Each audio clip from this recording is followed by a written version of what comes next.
Well, howdy, howdy, howdy. How y'all doing today? So, hey, we got a really long chapter. I'm really excited about this chapter today. It's gonna be hilarious. So we're gonna get right to it today. So, today is chapter 26, 1976, and I'm still in Pensacola, Florida, and this chapter is called the White Shaft. So, anyway, we're gonna get right to it.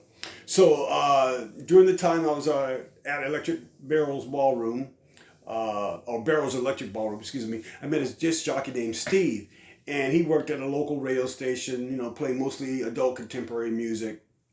And we got along great, and we both really loved Dan Fogelberg. So one afternoon, Steve calls me up and says, "Hey, man, I got the new Dan Fogelberg album, and the single was called Next Time." So you Dan Fogelberg people who follow him, you know what that song's about. It's a great song.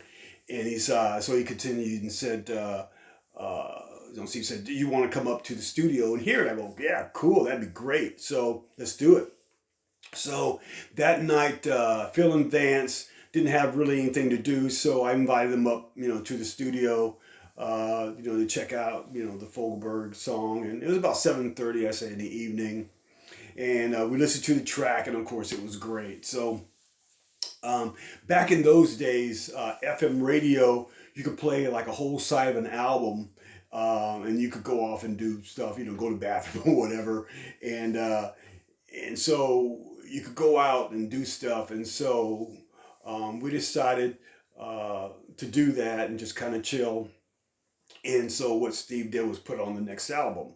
So Steve said, "Hey, you guys, I got a joint. Do you want to go out and smoke it?" We all said, "Of course, sure. Let's do it, right?" So then we went out down to the parking lot, and we got into my bright yellow Ford Econoline van with the big wheels and the black spoilers on the back. A little reference to another part of the chapter. So anyway, and we got into the van and smoked this doobie, right? So we were in there for about 5 minutes, talking and stuff and hanging out and catching up. And then all of a sudden we hear this knock on the van door, like bam, bam, bam, bam, bam. And there was a voice on the outside of the van saying, "Open up! This is the Pensacola City Police Department." And we're just going like, "Oh crap." So just like in any other Cheech and Chong movie you ever seen, we opened the van door and all this pot smoke started pouring out. Luckily we had just finished the joint, so we opened the door, and of course there was an officer and two deputies. They all looked perplexed. So the main officer inquires, says, "So what do you boys seem to be doing here?" And so Steve, of course, replied and says, "We're just hanging out, with a couple of friends, just just relaxing." Then the officer asked, "So you boys been smoking pot?" And of course, we all answered in unison, "No, sir." So the officer continued, and he says, "Now you boys don't want to fuck with me. Do you know who I am?" He says, "I'm the White Shaft." And believe me, folks, I'm not making this up. This is true. At that moment, all three of us were in shock, really not believing what we heard, right? So Officer Shaft announced, he said, "And you boys are in a lot of trouble." And so then the deputies proceeded to take our IDs. Now got a little sidebar here, a little comic relief for you. So that night, Phil had kind of an identity crisis. He was in the Marines, if you guys remember, and he did not want to be seen in public. So what Phil had done, he put on this long-haired wig, to be cool, because we thought we might be going out. So he put on this long-haired wig, and obviously his picture ID didn't match the wig, because he actually had short hair, obviously, right?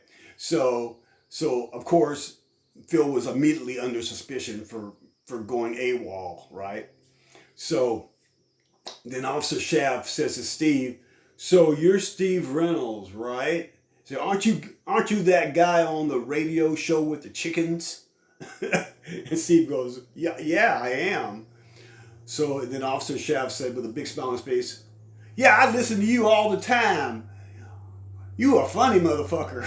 So all of a sudden, his demeanor changed, completely. He says, so Officer Shaft replied to all three of us. He said, you guys are fine, And Steve, said, you're not going to put us in jail? He said, no, we're not going to put you in jail. No, you guys are fine. So, meaning me, Vance, and Phil, we were free to go. And of course, Steve was free to go. However, he looked at Phil and said, "Now, I'm not sure about you. I think we're going to have to call the military police on you." And so the military police came, and he let us all go. And of course, Phil had to explain himself why he was in the wig and to the military police. And so they eventually let Phil go after that. So we were standing there, and all of a sudden Steve goes, "Oh shit! I left the disc spinning up in the station." So he took off running back up to the radio station, and Vance and I, and Phil took off, and we decided that God, we need a big drink. So that's what we ended up doing, just basically going out and just reliving that moment. So anyway, folks, I hope you enjoyed this story. This is one of my favorite ones. And like I said, yeah, this really happened, and the sanity will continue in Pensacola. I got a couple more stories about some strange stuff that happened there. That was a really weird time, but anyway, that's all for today, folks. I'm gonna let you go. Have a great rest of your weekend, and I'll see you next week. Bye.